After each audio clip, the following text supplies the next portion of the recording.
사실 삼국 중에 땅덩이가 가장 넓고 강한 나라는 고구려였습니다. 하지만 신기하게도 결국 승자는 제일 약하다 생각했던 신라였죠. 그러나 고구려가 멸망했지만 고구려의 영광을 그리워하는 사람들이 생기고 결국 이 고구려를 계승한 나라가 생겨나게 됩니다.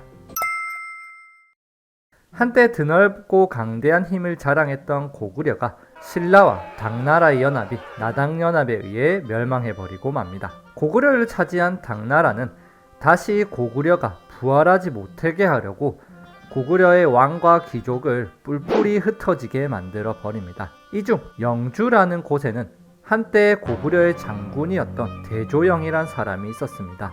이 영주에는 대조영뿐만 아니라 당의 지배를 받던 고구려 유민들, 말갈족, 거란족 등이 있었죠. 이 중 거란족이 당의 통치에 불만을 품고 반란을 일으켜서 이 혼란스러운 틈을 타 대조영은 고구려 유민과 말갈족을 이끌고 영주를 탈출을 시도하죠.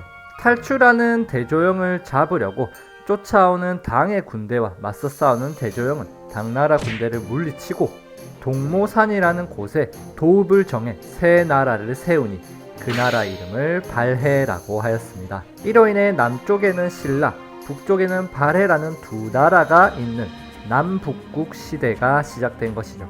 발해는 고구려 유민과 말갈인으로 구성된 국가였는데 대부분 지배층은 고구려 유민들이었고 대조영과 같은 대씨가 지배층이었지만 옛 고구려 왕족 출신인 고씨들도 있었죠. 이를 통해 발해가 고구려를 계승했다는 걸 알 수가 있죠. 발해는 일본과도 교류를 자주 했는데 일본이 보낸 편지나 문서 중에는 발해가 스스로 자신을 고려라고 표현하는 부분이 있습니다. 이 고려는 고구려의 또 다른 표현이기 때문에 이를 통해서도 발해가 고구려를 계승한 나라라고 볼 수 있죠.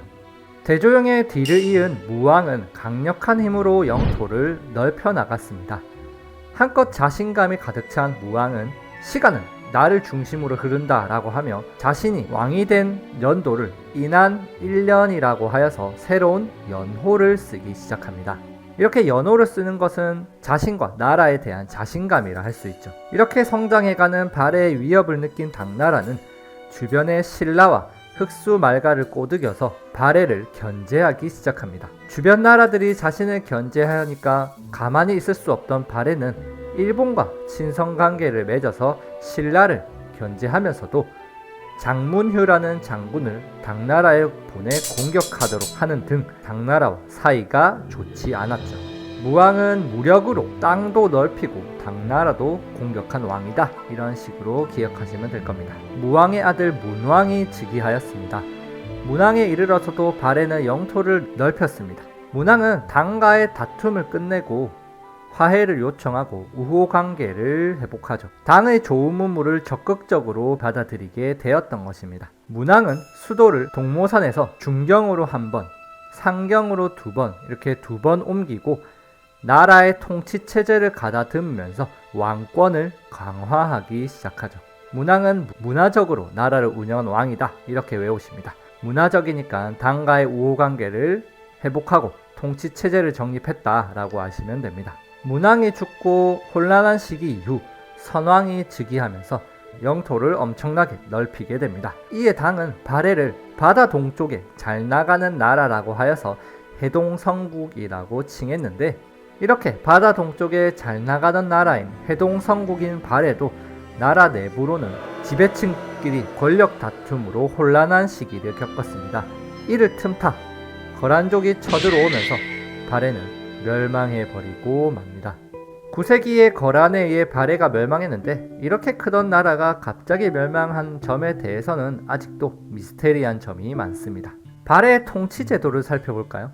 여기서 통치제도라는 것은 나라를 돌아가게 하기 위해서 누가 무엇을 하는지 역할을 정하는 것이다 라고 보시면 됩니다. 현재 교육부가 여러분들을 교육시키고 보건복지부가 여러분들을 건강하게 하는 역할을 하는 것처럼 역할을 나누는 것이죠.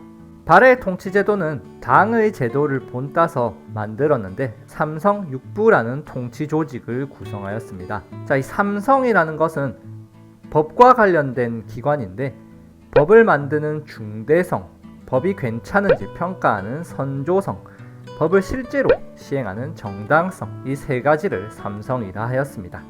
법을 시행하는 정당성이 확실히 할 일이 많기 때문에 정당성을 좌사정과 우사정으로 나누고 다시 각각 세 개의 부서로 나누어서 할 일을 나누어서 일을 했죠. 이렇게 이 6개의 부를 육부라고 해서 그래서 이를 삼성육부라고 합니다. 특히 이 육부를 보면 이름이 충, 인, 의, 예, 지, 신 이렇게 유교적 덕목을 따온 것을 알 수 있고 이를 통해서 유교를 중시하는 나라였다는 것도 알 수 있죠. 이외의 기관들을 보면 나란 일을 잘 하는지 감시하는 감찰기관인 중정대, 서적을 관리하던 문적원, 교육을 담당하는 주자감 등의 기관도 있었습니다. 자, 이런 발해 삼성육부는 당나라의 통치 제도를 따왔지만 명칭이나 역할을 다시 재구성해서 발해만의 독자적인 통치 제도를 만들었다라고 할 수 있습니다. 발해는 땅이 굉장히 넓었기 때문에 실제 수도를 포함해서 5개의 수도가 있었습니다. 경이라는 것은 수도를 뜻하기 때문에 총 5개의 수도인 5경이 있었다라고 하죠. 또한 이 넓은 나라를 15조각으로 쪼개는데 각각의 조각을 부라고 하여서 15부, 15부가 있었습니다. 또 이 각각의 부 안에서 또 더 잘게 나라를 나누었는데 총 62개의 주라는 것으로 나누어서 총 발해는 5경, 15부, 62주로 나라를 잘게 나누어 영토를 효율적으로 다스릴 수 있도록 했죠.